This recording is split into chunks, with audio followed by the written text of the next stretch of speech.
السلام عليكم ورحمة الله وبركاته. إن الحمد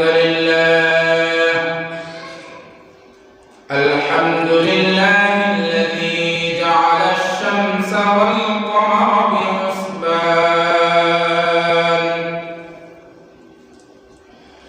والنجم والشجر يسجدان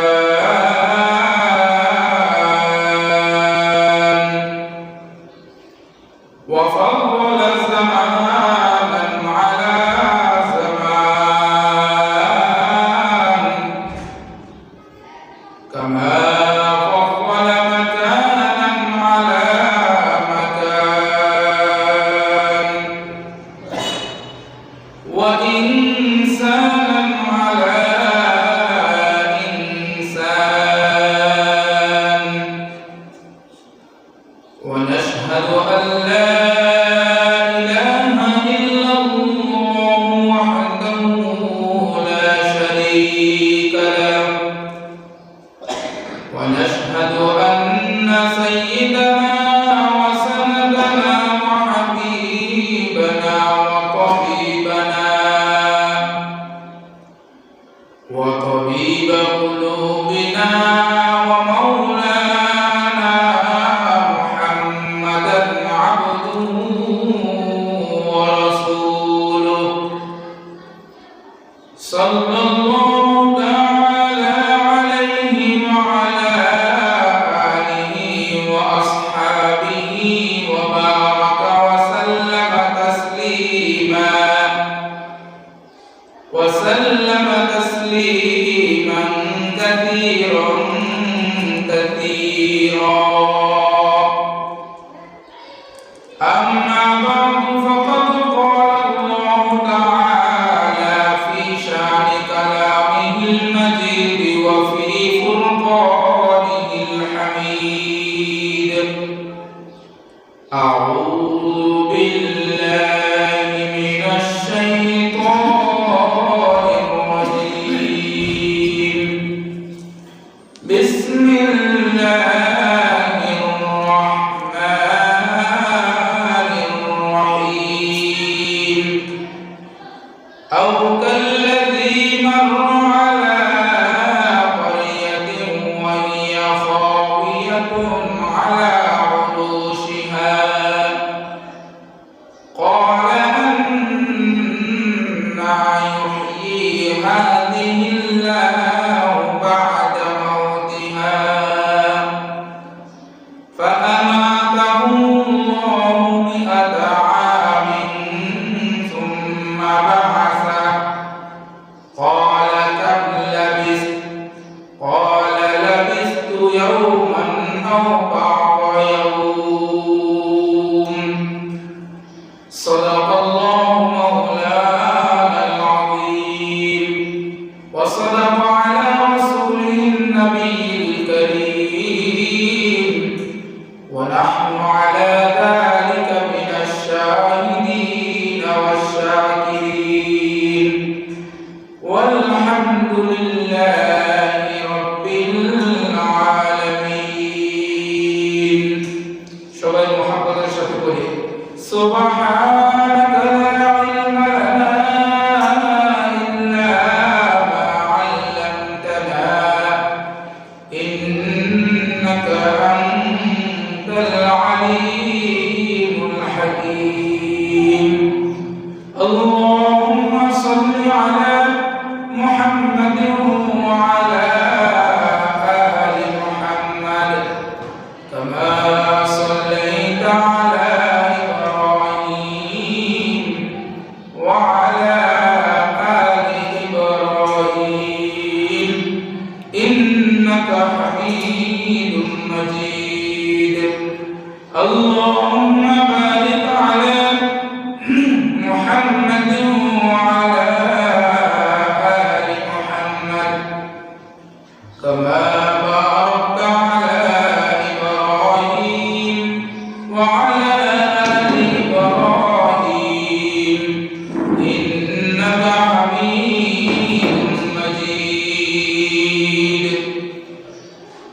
আলহামদুলিল্লাহ সুম্মা আলহামদুলিল্লাহ। মহান আল্লাহ রাব্বুল আলামিনের দরবারে অসংখ্য অগণিত শুকর সুজুদ যে মহান আল্লাহ রাব্বুল আলামিন আমাদেরকে পবিত্র জুমআর দিনে জুমআর নামাজ আদায়ের উদ্দেশ্যে আল্লাহ তাআলার পবিত্র মসজিদে আগে আগে আসার এবং বসার মতো তৌফিক দান করেছেন। এই জন্য আমরা আল্লাহ তাআলার শুকরিয়া জ্ঞাপন করি আলহামদুলিল্লাহ। আল্লাহ রাব্বুল আলামিন এই পৃথিবী নামক দুনিয়াকে সৃষ্টি করেছেন। তন্মধ্যে আল্লাহ তাআলা ইনসান তথা আদম জাতিকে দুনিয়াতে প্রেরণ করেছেন। পৃথিবীর শুরু লগ্ন থেকে আল্লাহ তাআলা ধাপে ধাপে এই পর্যন্ত লক্ষ লক্ষ কোটি কোটি মানুষ দুনিয়াতে পাঠিয়েছেন। কথা বলুন ঠিক কিনা? এই ধারাবাহিকতায় পৃথিবীর শেষ সময় পর্যন্ত আল্লাহ তাআলা দুনিয়াতে মানুষ তথা বনি আদমকে প্রেরণ করবেন। পৃথিবীর শুরু লগ্ন বাবা হযরত আদম আলাইহিস সালাতু ওয়াস সালাম থেকে শুরু করে এই পর্যন্ত যত পূর্বপুরুষ যত মানুষ দুনিয়াতে এসেছিলেন, তন্মধ্যে আজ অনেকেই কবরের জগতে শুয়ে আছে। কথা বলুন ঠিক কিনা? দুনিয়াটা চিরস্থায়ী থাকার জায়গা নয়। আমাকে এবং আপনাকে অবশ্যই অবশ্যই একদিন এই দুনিয়া থেকে চিরবিদায় নিয়ে চলে যেতেই হবে। এটা কার কথা বলেন তো? আল্লাহ তাআলার কথা। আল্লাহ রাব্বুল আলামিন পবিত্র কালামের মধ্যে বলেন, কাইফা তাকফুরুনা বিল্লাহ ওয়া কুনতুম আমওয়াতা। ও আমার বান্দা, কাইফা তাকফুরুনা বিল্লাহ, তুমি কিভাবে আমার সাথে কুফরি করো, নাফরমানি করো। ওয়া কুনতুম আমওয়াতা, তুমি তো মৃত ছিলে। মৃত মৃত মৃত কি ছিলে? মৃত ছিলে, জীবিত ছিলে না। ফাকুনতুম আমওয়াতান ফাআহইয়াকুম, ওই মৃত্যু থেকে আমি আল্লাহ তোমাকে পুনরায় জীবিত করেছি। সুবহানাল্লাহ। তাহলে বোঝা গেল আমরা একটি সময় মৃত ছিলাম। আল্লাহ রাব্বুল আলামিন আমাদেরকে মৃত বস্তু থেকে হায়াত দিয়ে জীবিত করেছেন। সুবহানাল্লাহ। হায়াত দেওয়ার মালিক কে? সবাই উচ্চ স্বরে বলেন না, হায়াত দেওয়ার মালিক কে? দুনিয়ায় পাঠাইছেন কে? আবার দুনিয়া থেকে আমাদেরকে নিয়ে যাবেন কে? পুনরায় কবর থেকে জাগ্রত করবেন কে? পুনরায় হাসরের ময়দানে উঠাইবেন কে? সব কিছুর মালিক শুধু একজন, তিনি হলেন আল্লাহ। ঠিক কি না? মুসলমান বিশ্বাস করে দুনিয়াতে আসছি চিরজীবন থাকার জন্য নয়। বেদবিন, অমুসলিম, মুশরিক, কাফের, বেঈমান যারা আছে তারাও বিশ্বাস করে দুনিয়া এটা থাকার জায়গা নয়। কারণ সবাই দুনিয়াতে দেখছি দুনিয়াটা থাকার জায়গা নয়। একদিন আমাকেও দুনিয়া থেকে বিদায় নিয়ে ইন্তেকাল করা লাগবে। এটা আমরা সবাই বিশ্বাস করি। মুসলমান বিশ্বাস করে, অমুসলিমরাও বিশ্বাস করে। করে কি করে না? কিন্তু মুসলমানের এই বিশ্বাসের মধ্যে আর অমুসলিমদের বিশ্বাসের মধ্যে একটা বহুত ব্যবধান আছে। আছে না নাই? অমুসলিম, বেঈমান, মুশরিক, কাফের যারা, তারা মনে করে দুনিয়ার মৃত্যুটাই হয়তো শেষ, এরপরে আর কিছু নাই। এই জন্যই তারা পরকালকে বিশ্বাস করে না। হাসরের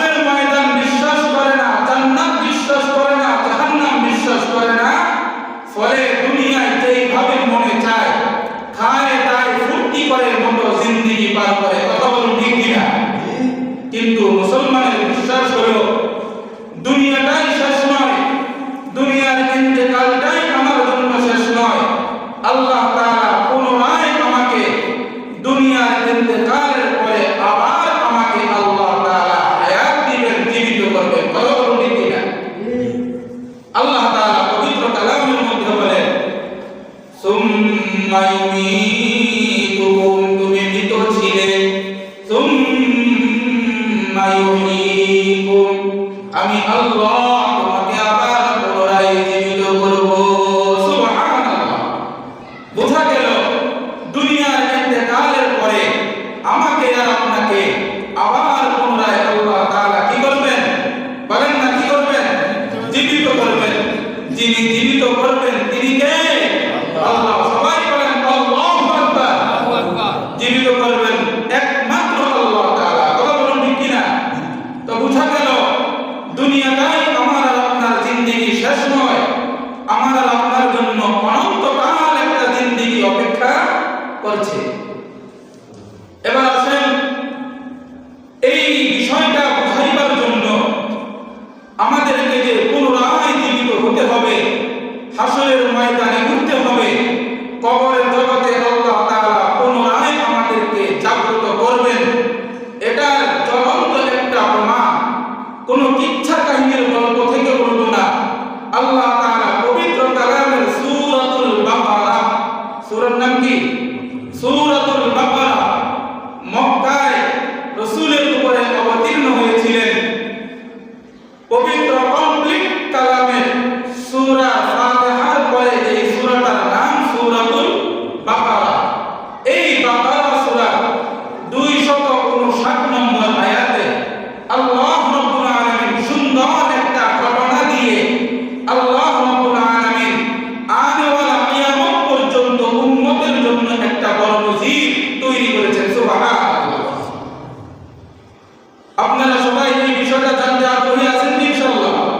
দেখেন আল্লাহ তাআলা যে আমাদেরকে পুনরায় দুনিয়ার মৃত্যুর পরে কবরের জগতে জাগ্রত করবে এবং হাসরের ময়দানে আল্লাহ তাআলা পুনরায় আমাদেরকে জাগ্রত করে উঠাবেন, এর জ্বলন্ত প্রমাণ আল্লাহ রাব্বুল আলামিন সূরাতুল বাকারা 259 নম্বর আয়াতে বলেন।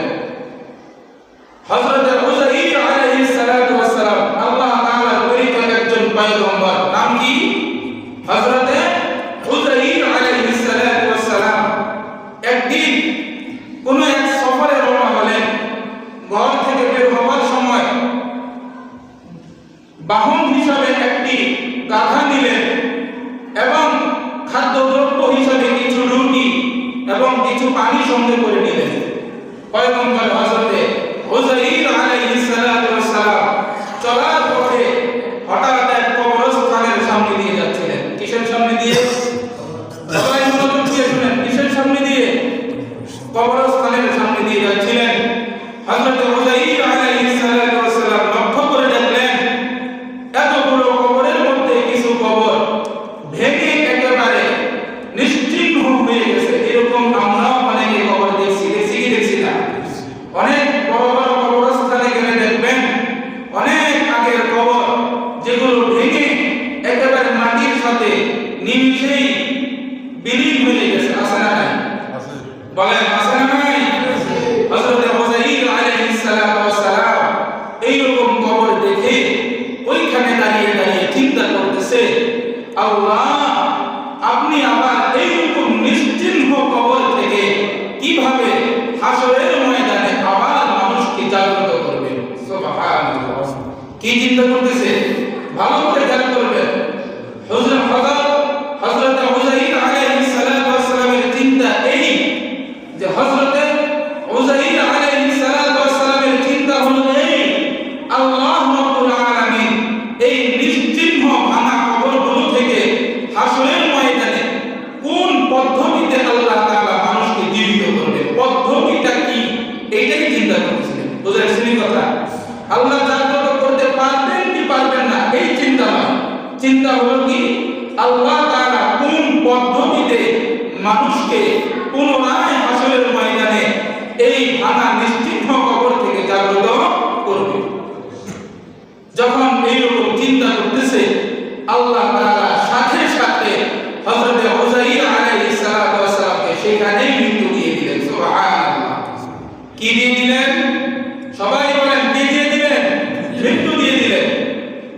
বিসমিল্লাহির রহমানির রহিম আও কাল্লাযী মাররা আলা ক্বরিয়াতিন ওয়া হিয়া খাওয়িয়াতুন আলা উরুশিহা قال أنى يحيي هذه الله بعد موتها سبحان الله হযরত উযাইর তখন চিন্তা করছিলেন আল্লাহ তাআলা এই মৃত্যুর পরে পুনরায় নিশ্চিহ্ন কবর থেকে কিভাবে মানুষকে আবার জাগ্রত করবেন।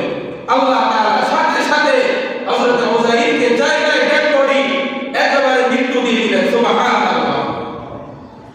এরপরে আল্লাহ রাব্বুল আলামিন 100 বছর পরে, বলেন কত বছর পরে, বলেন কত বছর পরে, 100 বছর পরে আল্লাহ রাব্বুল আলামিন হযরত উযাইর আলাইহিস সালাতু ওয়াস সালামকে পুনরায় জীবিত করলেন। সুবহানাল্লাহ। জীবিত করার পরে এবার আল্লাহ এবং উযাইরের মাধ্যমে কথা বলে। সুবহানাল্লাহ। আল্লাহ রাব্বুল আলামিন বলেন উযাইর আলাইহিস সালাতু ওয়াস সালামকে, ও উযাইর ক্বালা কাম লাবিস, তুমি কতদিন ঘুমাইলা? কাম লাবিস, তুমি কতদিন কি করলা? ঘুমাইলা।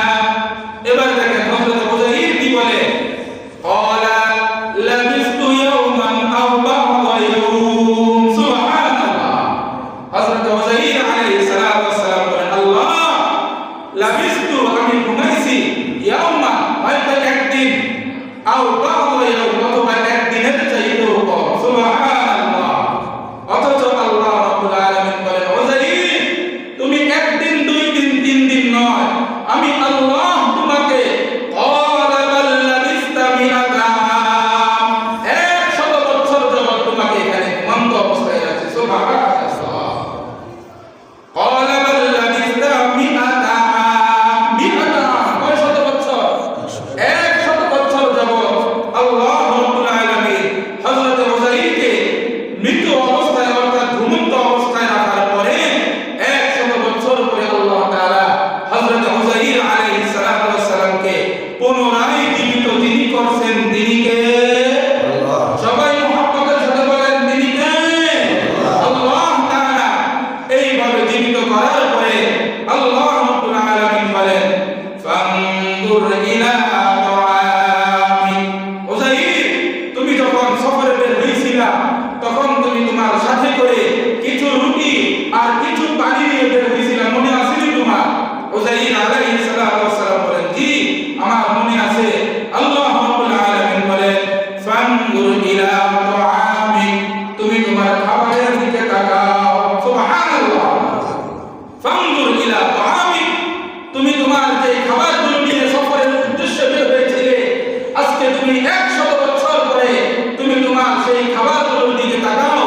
ফানজুর ইলা তাআমি ওয়া শারাবি, তুমি তোমার সেই পানির দিকে তাকাও। লাম ইয়াতাসান্না, আল্লাহু আকবার।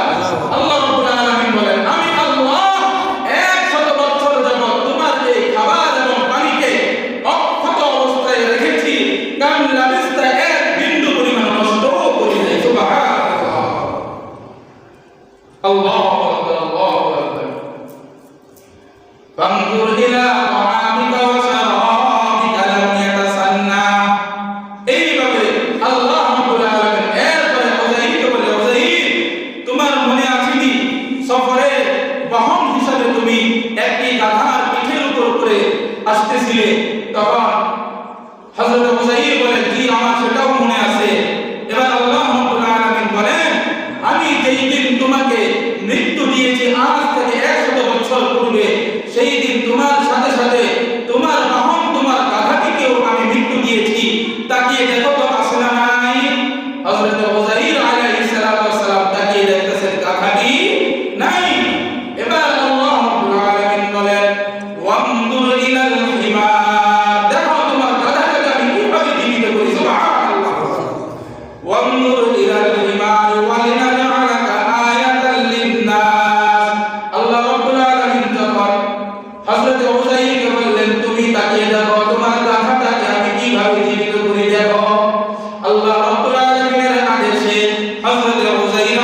চিন্তাই করতেছিলাম এই ভাঙা নিশ্চিহ্ন কবর থেকে আমি আল্লাহ হাসরের ময়দানে মানুষকে কিভাবে উঠাইব।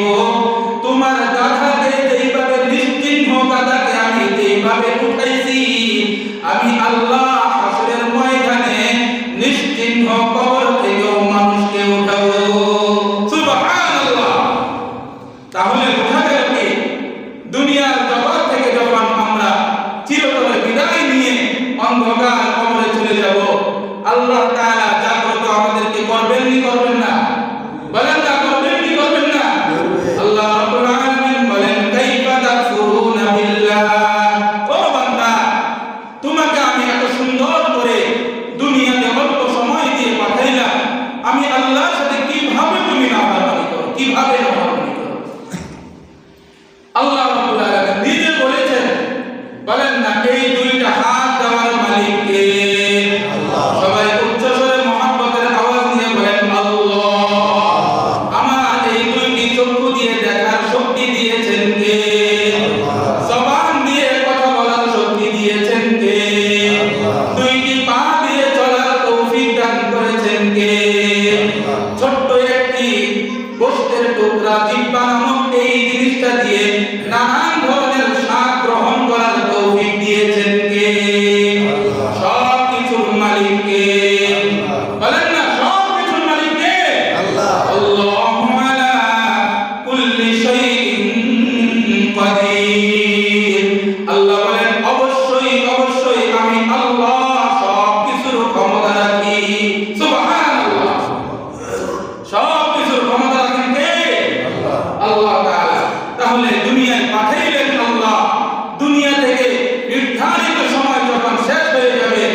ইনশাআল্লাহ